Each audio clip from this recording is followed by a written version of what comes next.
what I'm here to basically talk about is the culmination of everything you've heard so far. We've run the gamut, and as a business, really got our feet wet in 2005, and we've had a long process and hit plenty of stumbling blocks. But kind of expanding upon what you just said was, we originally were looking at RECs, and it's renewable energy credits.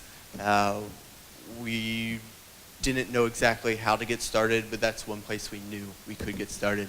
From there, we looked at on-site renewables. So at the very top right, we have our Waldorf store, and we went with having on-site solar power, which was a big step for us, and we wanted something that we could tie the customers to, and so they could see our store with a behind-the-meter system.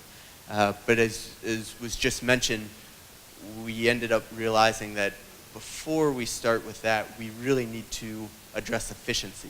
So finding in our existing stores and dealing with the energy efficiency was kind of key in making sure that we were using energy, electricity, as efficiently as possible.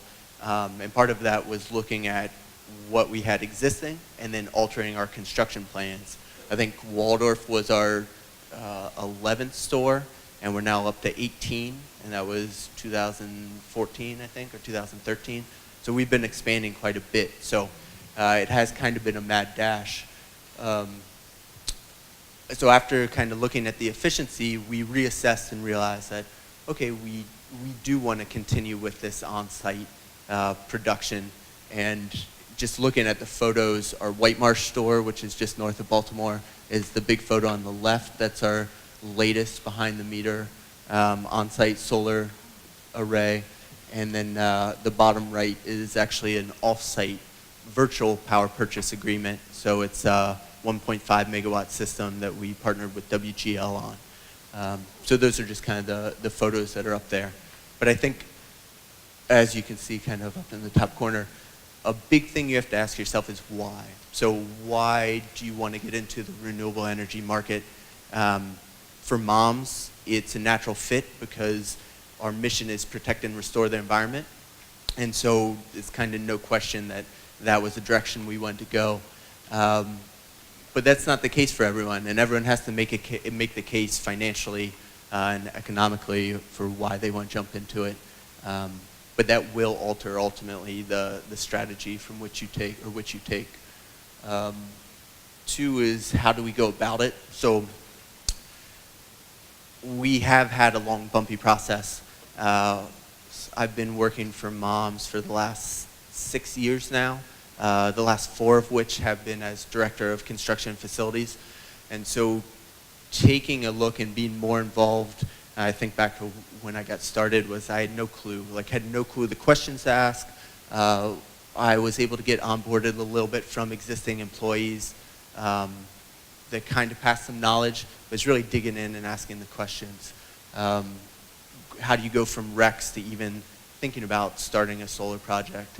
And I'd say probably a couple years ago, it was more developers coming to businesses and soliciting, where I think the market has changed for businesses to really go out and send a request for proposals out there and see what kind of the market brings back and be able to assess. Another very key part of our journey has been having an independent advisor, which has been mentioned. That has helped tremendously, saved tens of thousands of dollars in our process when negotiating and completing these projects. And then what's next? So really looking and seeing, once you get started with things, where do you ultimately want to go? What big goal do you have kind of in the future, so that you can always kind of realign or reassess based on that goal or based on that direction. It's very complicated out there, especially when you get into solar and SRECs and RECs and claims that you can make and additionality and all of that kind of thing. But I'm happy to be a resource. My email address is up there. So if you have any questions and you're looking to get started, you can definitely drop me a line, and I'd be happy to help. but a ton of resources out here for sure. I will say that taking advantage of incentives, whether it's through PEPCO, whether it's through federal tax incentives, goes a long way. These three projects are actually different financial structures. We have a PPA, a VPPA, and owning the system outright, and all of those have kind of been making the best decisions with the information we have at the time. So I'm going to ask the first question, then we're going to go to the floor for additional questions. And the first question's to David. What were the pitfalls that you learned not to make after your first or second solar project that somebody might need to be aware of? I think the big thing is knowing what the process is, and that can be tough because you don't know what questions to ask necessarily. So it's really finding some peers or finding some people that have gone through it. Again, independent advisors goes a long way, especially people that have background in the big players, whether it's retail or wholesale supply on the electric market. I'd say references are key. Unfortunately, I mean, it's complicated, but the White Marsh project, I guess Baltimore County has some very specific rules that a lot of the country do not have. And so assumptions were made, and we actually, we had downtime for this array, but the whole array had to be moved due to proximity to roof issues that we had. And so really kind of holding people accountable, asking the questions for, permits and approvals and inspections and that kind of stuff goes a long way.